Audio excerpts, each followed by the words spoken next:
مدینہ اپنے بچوں کو نماز کی تلقین دینے کی ضرورت نہیں سمجھتی، مگر اس وقت کی مائیں بھی بہت نیک مائیں ہوا کرتی تھی، وہ اپنے بچوں کو نماز ہر حال میں پڑھانا چاہتی تھی، چاہے وہ کسی صورت میں پڑھے۔ اب وہ ماں اللہ کی بارگاہ میں ہاتھ اٹھاتی ہے، اے اللہ آج تک تو میں تیری بارگاہ میں، اے اللہ آج تک تو میں نے اپنے بیٹے کو نماز کے راستے میں رکھا اور جو ترکیب مجھ سے بن پڑا میں نے وہ ترکیب آزمایا، لیکن اے اللہ یہاں تک سنبھالنا میرا کام تھا، آج مسئلہ لے کر خود کھڑا ہو گیا ہے، میں کچھ نہیں کر سکتی، میں آج بے بس ہوں، یہاں تک لانا تو میرا کام تھا، آگے سنبھالنا تیرا کام ہے۔ وہ اللہ کی بارگاہ میں چھوڑ دیتی ہے۔ اب مائیں بھی ایسی تھی، ان کی دعائیں رد کیسے ہوتی ہے اللہ کی بارگاہ میں؟ وہ مائیں تو تہجد گزار مائیں تھی، اللہ کی بارگاہ میں ہاتھ اٹھ جائے تو بغیر کچھ حاصل کیے واپس نہیں آتے تھے۔ اب اللہ کی بارگاہ میں ہاتھ اٹھائی دعا مانگتی رہی، بیٹا نماز پڑھ لیا، پڑھنے کے بعد سلام پھیرا، ماں کو آواز دیا امی جان کہاں ہے شکر، بیٹا مسلح کو اٹھاؤ۔ اب مسلح اٹھایا تو مسلح اٹھانے کے بعد کیا کرایا ہے؟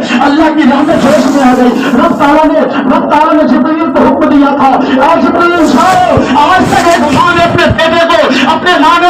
کو سنبھال کر نماز کے راستے میں قائم رکھا، آج ماں بے بس ہے، آج ماں نے ہم پہ چھوڑ دیا ہے، ہم اس بچے کو رسوا نہیں ہونے دیں گے اور نہ اس کی ماں کو رسوا ہونے دیں گے۔ جاؤ جنت سے جنتی شکر اٹھاؤ، اس کے مسلح کے نیچے رکھ دو۔ جبرائیل آتے ہیں، مسلح کے نیچے شکر کا پڑیا رکھ دیتے ہیں، بیٹا جیسے ہی مسلح اٹھایا اور خوش ہو گیا، اور جتنی خوشی ہوتی تھی آج دگنا خوشی ہو گئی۔ تو امی جان رسول تو شکر کا پڑیا ملا کرتا تھا، آج تو شکر کا پورا پھیلا مل چکا ہے۔ یہ رب تبارک و تعالیٰ کی بڑی جو ہے مہربانی ہے، یہ ان کا کرم ہے، یاد رکھنا مسلمانوں۔ اس لیے جو اللہ کی بارگاہ میں دل سے جھک جاتا ہے پھر اللہ تعالیٰ اس کا ہو جاتا ہے۔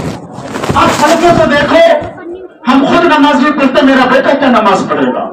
ہم خود نماز کی طرف توجہ نہیں دیتے، ہمارے گھر والے کیا نماز پڑھیں گے؟ اس لیے ضروری ہے آپ خود بھی نماز پڑھو، اگر بیٹے کو نمازی بنانا ہے تو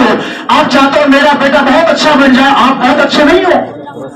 آپ بھی بہت اچھے بنے تب آپ کا بیٹا بہت اچھا بنے گا۔ میں جو چیز نہیں کرتا میں دوسروں کو کیسے اس کا حکم دے سکتا ہوں؟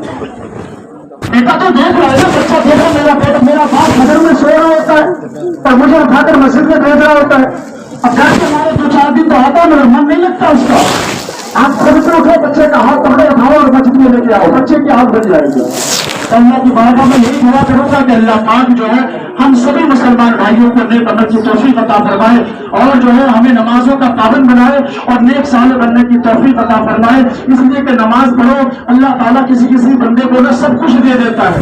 اللہ تعالیٰ کسی بندے کو سب کچھ دے دیتا ہے مگر مسجد میں آنے کی توفیق نہیں دیتا،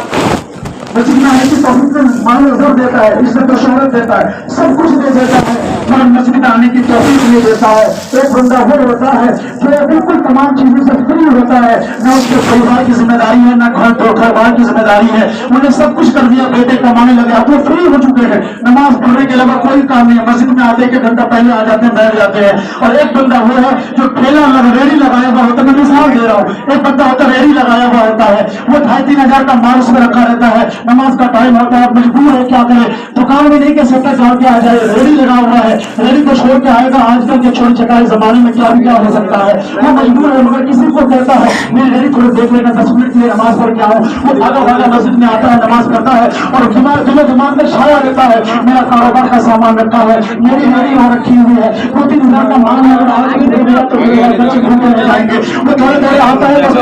نماز پڑھ کے سنت پڑھ کے دورے بھاگ کے جاتا ہے، اور وہیں پر ایک بندہ 1 گھنٹے سے بیٹھا ہوا مسجد میں اور نماز کے بعد بھی 1 گھنٹہ بیٹھتا ہے، تو اللہ کے رسول کا فرمان ہے کہ قسم خدا کی جتنی پسند اللہ کو اس ریڑھی والے کی نماز سے اتنی پسند اس کی نماز نہیں ہے۔ اس لیے مسلمانوں نماز کے لیے جذبہ ہونا چاہیے، اس لیے اللہ تعالیٰ کہتے نہیں ہے کہ اللہ تعالیٰ تمہارے نیت کو دیکھتا ہے، انما الاعمال بالنیات، بے شک ہر اعمال کا دارومدار، ہر کام کا دارومدار نیت پر ہے، تو نیت آپ کی صحیح ہونی چاہیے، آپ نماز کیوں پڑھ رہے ہو؟ ایک آدمی خالی بیٹھا ہے اور نماز پڑھ رہا ہے، اس کی نیت ہی نہیں ہوتی، چاہتا ہے ٹائم پاس کرنے کے لیے، ایک آدمی چھوڑ کے نماز پڑھتا ہے، نیت دیکھی جائے۔